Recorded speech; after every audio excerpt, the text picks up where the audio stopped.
कि ये मोदी सरकार तासुब और तंग नजरी के मुजाहरे करती है। इसी वजह से मुसलमानों अक़लियतों में ड्रॉप आउट रेट ज्यादा है, लो एनरोलमेंट है और वो हायर एजुकेशन तालीम को मुकम्मल नहीं कर सकते। आसाम की सरकार गोली मारने का वीडियो कम बनाएगी तो शायद मुसलमान पढ़ ले तालीम में।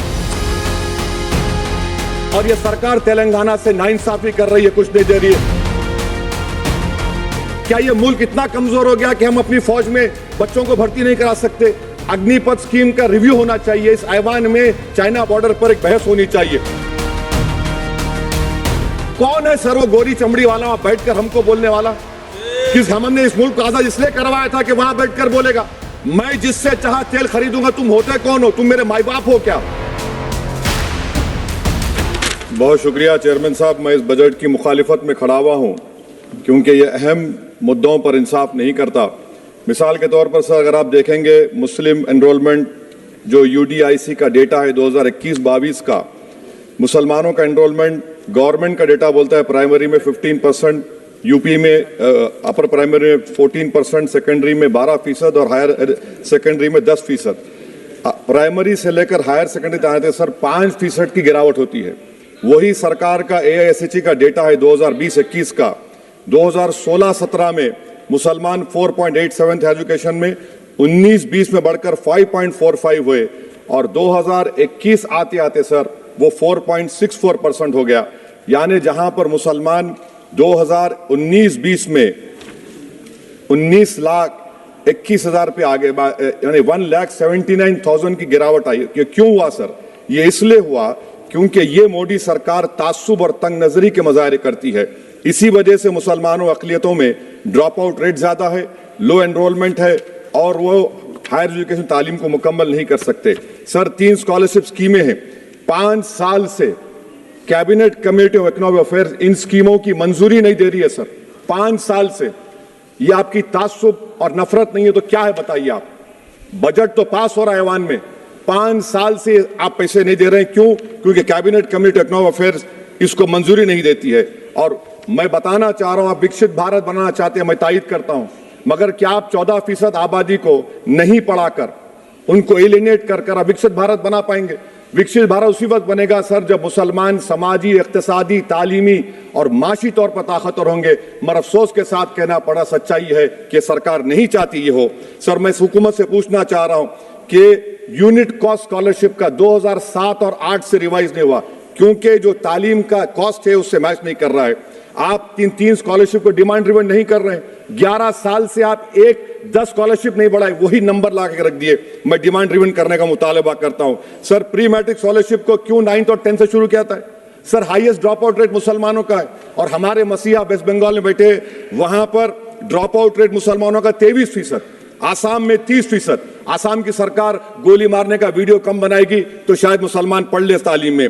सर मैं मुतालबा करता हूं कि मौलाना आजाद फेलोशिप को दोबारा शुरू किया जाए ताकि अक़लियती और मुस्लिम बच्चे हायर एजुकेशन मुकम्मल कर सके।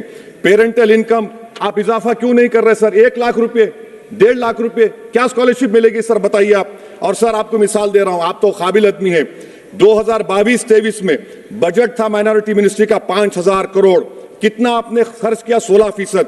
22-23 में सर बजट था 22-23-24 में 3,000 करोड़, 5% खर्च हुआ सर। 24-25 में बजट था 3,180 करोड़, 22% खर्च हुआ सर। PMJV के स्कीम है 1,914 करोड़, उसको आपने कम कर दिया 1,565 करोड़।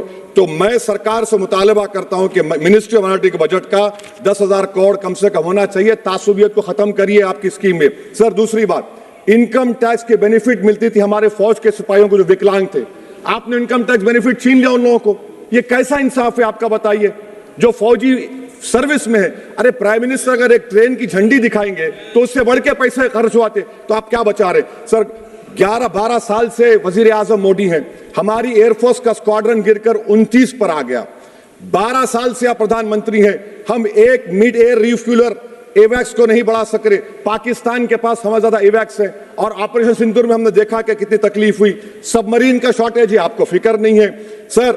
और हम 3rd एयरक्राफ्ट कैरियर हम भूल गए। आखिर कैसे हम चाइना को इंडो पैसिफिक में रोक पाएंगे? ये देशभक्ति नहीं है सर। हमारी फौज में कमी है। क्या ये मुल्क इतना कमजोर हो गया कि हम अपनी फौज में बच्चों को भर्ती नहीं करा सकते? अग्निपथ स्कीम का रिव्यू होना चाहिए, इस ऐवान में चाइना बॉर्डर पर एक बहस होनी चाहिए। सर आप आ जाइए यूएस ट्रेड डील पर, जो ट्रंप ने एग्जीक्यूटिव ऑर्डर 6 फरवरी का निकाला, सेक्शन 4 कोट कर रहा हूं, डायरेक्टली इनडायरेक्टली अगर हम रशिया का ऑयल लेंगे तो 25% लगा देगा। कौन है सर वो गोरी चमड़ी वाला वहां बैठकर हमको बोलने वाला? किस हमने इस मुल्क को आजाद इसलिए करवाया था कि वहां बैठकर बोलेगा मैं जिससे चाह तेल खरीदूंगा। तुम होते कौन हो? तुम मेरे माई बाप हो क्या? आप 25% लगाएंगे सर। और वर्ड क्या इस्तेमाल किया? इंडिया, यानी अब नायारा जो है नायारा कंपनी बंद हो जाएगी और हमको मॉनिटर करेंगे, आप भारत को उस पर ओवरसाइट करेंगे। अफसोस की बात है कि सरकार खामोश है।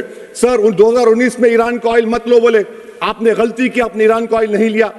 तो अमेरिका ने कहा कि इराक से लो, कंपेरेबल रेट पे, कंपेरेबल रेट पे, मार्केट रेट, नॉमिनल प्राइस पे नहीं।